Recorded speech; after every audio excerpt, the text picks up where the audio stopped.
What's going on, guys? I'm Randall. This is Grunt Proof. Welcome to another review.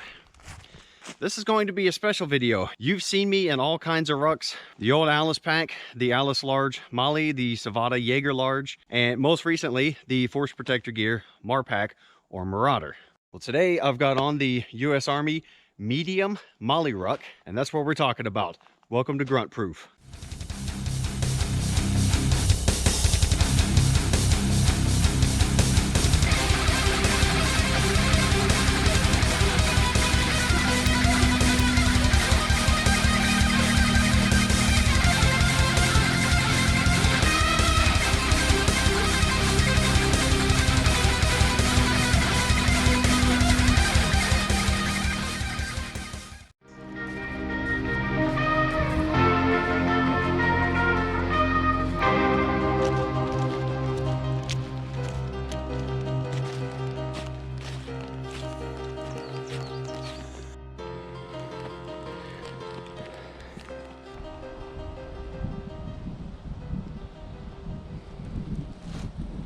So I decided to climb a mountain today, do a little bit of rucking through the woods.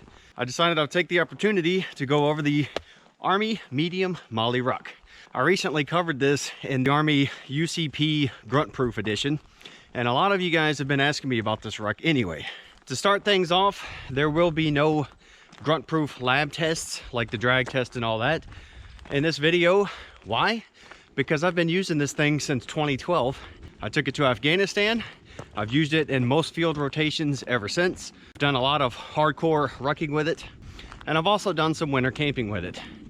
It's been through the mud, snow, it's been dropped, it's been drugged. It's been through basically about everything in the last 8 years. And you guys also get to watch me suffer a little bit because there's a lot of climbs in this hike. Whew, we'll make it happen. The Army decided to release this around 2010, mainly because their new large Molly ruck was way too big for short trips, and the Molly Assault Pack was just a little bit too small for most soldiers. The Army wanted a pack that was good for 48 to 72 hour missions, and this is what they came up with. The ruck has about a 3,000 cubic inch capacity. That's about 49 liters. Along with having Molly all over the freaking thing, there are 3 major compartments. There's one up top that's a little bit smaller. That'll fit most of your goodies, pogey bait, batteries, other smaller equipment. The lower one on the back is a lot bigger. You can stuff a lot of stuff in there. I've put my wet weather top and bottom in there along with other gear. You can fit the level 7 parka, or as we call it, the marshmallow jacket in there, with room to spare for other items. And then in the main compartment, you have all kinds of little divider pockets. And I've noticed those are pretty good if you don't have your ruck full and you want to keep things separate. However, when I fill this bad boy up for camping, I just stuff everything in the main compartment. And between that and the 2 outside pockets, it works good enough for me. Speaking of internal compartments, there are straps for the ASIPS radio. That is our smaller comm system that we use on the ground these days. On the Alice pack, the best place to put your camelback for me was in the radio pouch in the top inside part of the ruck. But if you were an RTO carrying a radio, you had to decide. You either put your radio in that pouch, which is right on top of your back where heavy stuff should go, or you put your camelback in there, but then you have to put your radio somewhere else. Now you can actually put the camelback inside this bag, so where it's right up against your back, and then you still have a radio pouch if you're carrying water and a radio. And if you've actually been in the combat arms and had to carry a radio, you know exactly what I'm talking about and why that feature is important. No entry, huh? I guess they don't realize there's an American in this area, because I wasn't even gonna come this way, but I was drawn to the gate and the sign not telling me to go that way. As a good old adventurous American from southern Mississippi, I'm going that way now. Speaking of frames, it is a very light plastic frame. The ruck weighs about 2.5 to 3 pounds by itself, empty, whereas the old Alice pack weighed anywhere from 12 to 15 pounds empty, because it was a heavy metal frame. Heavy metal. As always, the Army came up with their own term for plastic, and that is carbon fiber. Guys, it's plastic. It might be a little bit of a tougher moly plastic, but it's still plastic. You have buckles and straps on the top where you can affix a sleeping system, sleeping mat, or your tent, maybe the ICS tent. And then on the bottom, you have two very tough loops where you could affix something to the bottom of the ruck. If I'm just rucking, I don't have anything really mounted on the back. When I'm using this for winter camping, I generally put my sleep system on the bottom of this ruck, and then I'll put the tent up top because it's heavier. That's been working fine for me. This thing also has a torso strap that's very easy to adjust. It's Velcro, or as the Army likes to call it, hook and loop fastener. So all you have to do is undo it. You can adjust the strap how you want to fit your torso, then you just smack it right back down and you're ready to go. No crazy modifications needed. And of course you do have load lifting straps, so you can just cinch that baby all the way up on your shoulders. As far as comfort goes, next to the Alice, this is the most comfortable Army issue ruck I've ever had my hands on. As a matter of fact, this is one of the most comfortable bags I've ever put onto my back. As they said with the large Molly ruck, this one is designed to wear over your gear, plate carrier, IBA, with your hydration system on your back.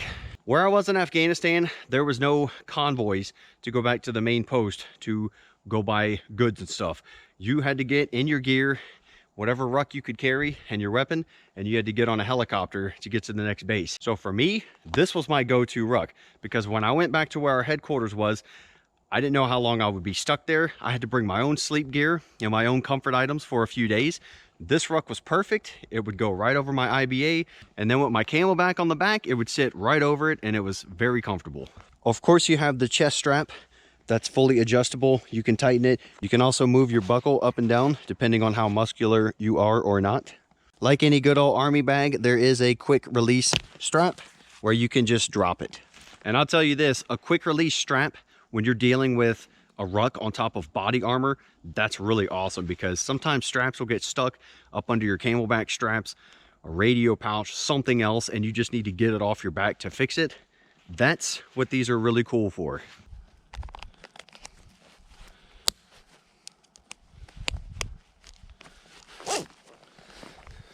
A really cool thing about the waist belt, it actually locks for you, and if you want to loosen or tighten it, you can push this release button and that'll let you loosen it very quickly. If you want to tighten it, you just cinch down on it, and there you go. It's going to hold. It's not going to come undone until you push this button. That's very cool.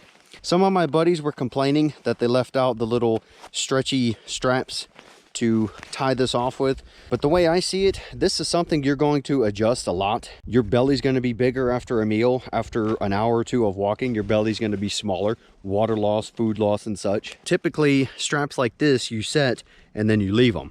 That's why you want a really good fastener system. But since this, you're going to be moving it a lot, I actually like the idea of just leaving the straps hanging, or if you want to get rid of it, you just tuck it in there and it's gone. And unless you're doing a lot of bounding or crazy movement, it's not going to come out. So the waist belt is excellent.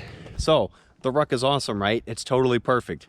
No, nothing is totally perfect, especially when we're talking about military issue stuff. Let's get to the few downfalls this ruck has. They definitely could have brought this Molly out a lot farther. If you consider what the waist belt is actually designed for, it is like a weightlifting belt. It should be thicker and should come out as far as possible.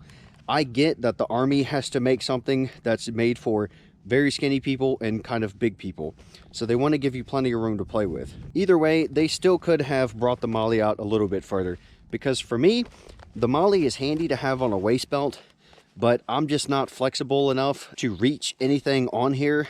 If I put something on this webbing, it's going to be something that I'm not going to touch a lot while I'm moving. If they brought it out, it could kind of work like a battle belt in conjunction with everything else. Another complaint of mine is there are no mesh pockets down on the bottom on the sides, on either side. Sure, you have plenty of Molly webbing to mount stuff on there, but you know what? They could have at least given soldiers the option. Put some elastic, very tight, tough webbing down there so soldiers can just put stuff in there to grab really quickly. And then the rest is Molly webbing. You know, because sometimes you just want to throw something on the outside of your ruck, but you don't have any Molly pouches to put it in, or you don't have room. The Marines figured it out with their ILBE and FILBA, the next generation. All the backpacking packs have that on there. And you know what? My Force Protector gear, Marpack, has it on there. Why didn't the Army incorporate that? They don't have it on any of their bags. It's not a killer. It's not something that would make me fail this ruck, but you know, it is kind of a bummer. What the hell, Army? As far as other downfalls, you know what? That's all I have, guys. There are no other major downfalls to this ruck, at least nothing that I have come across in the last 8 years. It's durable, it's comfortable, it's functional, modular, all that good stuff. It's just big enough to fit plenty of stuff you could need for either a couple nights summer camping or on the go, maybe a bug out bag. Definitely as a survival bag, it would work very well. And then maybe a night or two winter camping where you're carrying a little bit more gear. The Army medium Molly ruck is definitely grunt proof. And in 8 years of serving with this thing in the field and in combat, I haven't destroyed it. I haven't ripped anything off of it.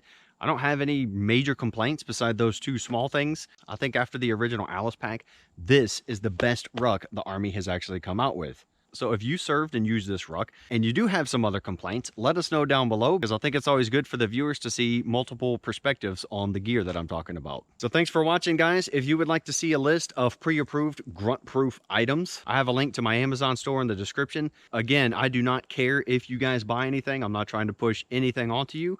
However, if you are in the market for items and you want to see what I've already approved, you can go check out that link and get something. Make sure you guys are getting outside, enjoying this weather. Make sure you're getting into rucking, because winter is the perfect time to do it. And until the next video, I will see you guys in the outdoors. Prepared lives matter. Ciao.